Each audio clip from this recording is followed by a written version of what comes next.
1 अप्रैल 2026 से online payment करने का तरीका बदल जाएगा। ओटीपी डालने का तरीका बदल जाएगा और साथ ही बैंक अकाउंट की सुरक्षा का तरीका भी बदल जाएगा। आइए देखते हैं।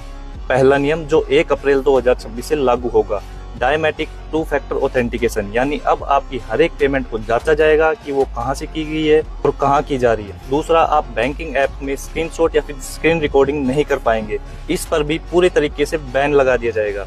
ऐसा इसलिए किया जाएगा क्योंकि स्कैमर एनीडेस्क ऐप के माध्यम से आपकी स्क्रीन को रिकॉर्ड कर लेते थे और वहां से ओटीपी और पासवर्ड पता कर लेते थे और आपके मोबाइल को ऑपरेट करके आपका पैसा निकाल लेते थे।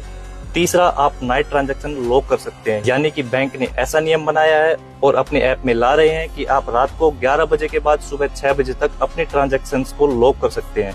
इस दौरान आपके बैंक अकाउंट से कोई 1 रुपया भी नहीं उड़ा पाएगा। चौथा नियम, अगर आपके फोन में कोई मेलवेयर या फिर वायरस इंस्टॉल हो जाता है तो ट्रांजैक्शन करते समय आपको बार बार वार्निंग मिलती रहेगी। पांचवा, फोन पर बैंकिंग ओटीपी बंद करने का विचार किया जा रहा है। आप जो एप्लीकेशन यूज कर रहे हैं उसी में ही ओटीपी आपको मिल जाएगा।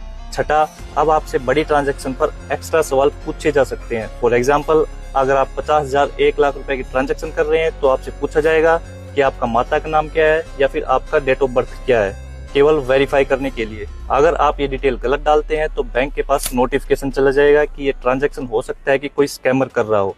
और आखिरी, आधार और बायोमेट्रिक, यानी कि अगर आप बैंकिंग से मोटी रकम का ट्रांजैक्शन करते हैं, यानी कि 5 लाख, 8 लाख या 10 लाख, तो उस समय आपसे आधार लिंक, फिंगरप्रिंट या फिर फेस स्कैन मांगा जाएगा। उसके बिना आप कोई भी पेमेंट नहीं कर पाएंगे।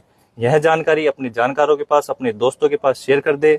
फ्रॉडस्टर से बचे, लोगों को अवेयर कीजिए। डिजिटल अरेस्ट और बैंकिंग ठगी से सावधान रहे। जय हिंद, जय भारत।